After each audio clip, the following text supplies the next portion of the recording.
नमस्कार किसान भाइयों, शुरू करते हैं हमारे YouTube चैनल मिस्टर फार्मर पर एक और नई वीडियो। मटर की खेती। तो किसान किस प्रकार से मटर की खेती करके अच्छा मुनाफा कमा सकते हैं और कमा रहे हैं, आइए शुरू करते हैं। तो किसान भाइयों, हमें कुछ मुख्य बातें हैं जिनका हमें ध्यान रखना होगा, जैसे खेत की तैयारी, उन्नत किस्म का चुनाव, स्प्रे का शेड्यूल।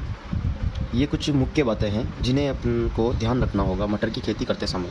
तो आइए खेत की तैयारी से शुरू करते हैं। खेत की तैयारी के लिए किसान भाइयों, हमें 2 या 3 बार अच्छे से जुताई करनी होगी। उसके साथ ही मिट्टी का पीएच जो 6 से 7.5 होना चाहिए, ये हमें चेक करवाना होगा। उसी के साथ खेत की तैयारी करते समय एक उचित बात का ध्यान रखें कि जल निकास की व्यवस्था अच्छी तरीके से होनी चाहिए। जल भराव नहीं होना चाहिए जिससे हमारी फसल ख़राब ना हो। उसके बाद सबसे बड़ा किसान भाइयों के लिए दुविधा का प्रश्न होता है कि उन्नत किस्म का चुनाव किस प्रकार से करें। तो कुछ उन्नत किस्में हम आपको बताते हैं, जैसे अगेती किस्म के लिए अर्का अजय, PSM 3, अर्ली बाउंस, ये कुछ अगेती किस्में हैं। और मुख्य किस्में जैसे आज़ाद P1, आज़ाद P3, काशी नंदिनी और रानी काजर है। और किसान भाइयों, मुख्य बात यह ध्यान रखें कि जब अपन बीज की बुआई करते हैं तो उस समय बीज का उपचार बहुत ज़रूरी है।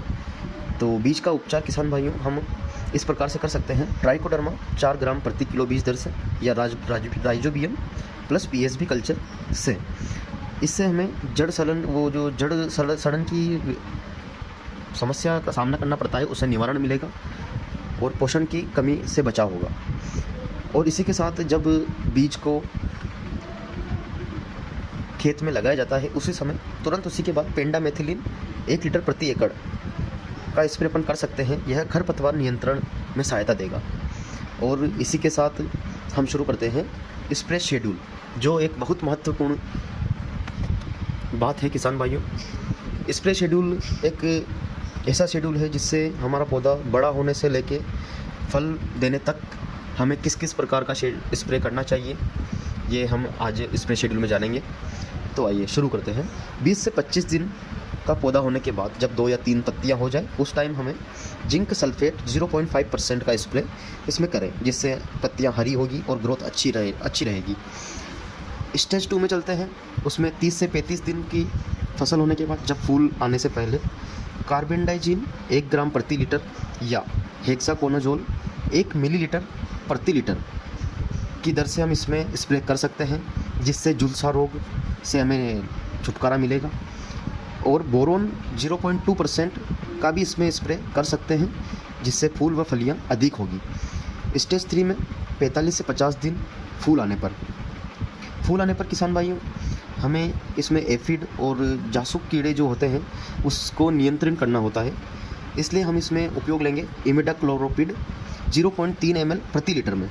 और इसी के साथ अच्छे जो फलियों में अच्छा दाना भरे और फूलों को झड़ने से बचाए, इसके लिए हम 2% DAP या 1% KNO3 जो मार्केट में स्प्रे के रूप में मिलते हैं, ये हम इस पर स्प्रे करेंगे।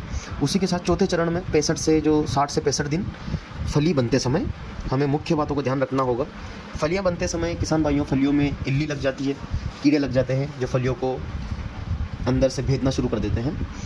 तो इसके लिए हम काम लेंगे इमामेक्टिन बेंजोएट, जो 80 ग्राम प्रति एकड़ की दर से आता है। और इसी के साथ फफूंद रोग को जो रोकना, फलियों में जो फफूंद रोग आ जाए उसको रोकने के लिए हम इसमें काम में लेंगे कार्बेंडाजिम प्लस मेनकोजोब, जो 2 ग्राम प्रति लीटर से हम काम ले सकते हैं।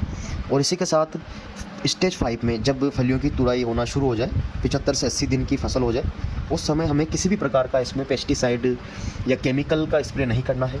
उस समय हम इसमें स्प्रे करेंगे सिर्फ जैविक दवाई का, जैसे नीम ऑयल जो 5 ml प्रति लीटर के हिसाब से हम इसमें कर सकते हैं। किसान भाइयों, यह था हमारा मटर का पूरा शेड्यूल। स्प्रे शेड्यूल से लेके उन्नत किस्म, खेत की तैयारी किस प्रकार से करें और किस प्रकार से अच्छा मुनाफा कमाएं।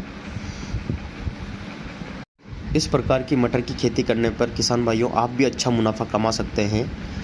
और ऐसे ही वीडियो देखने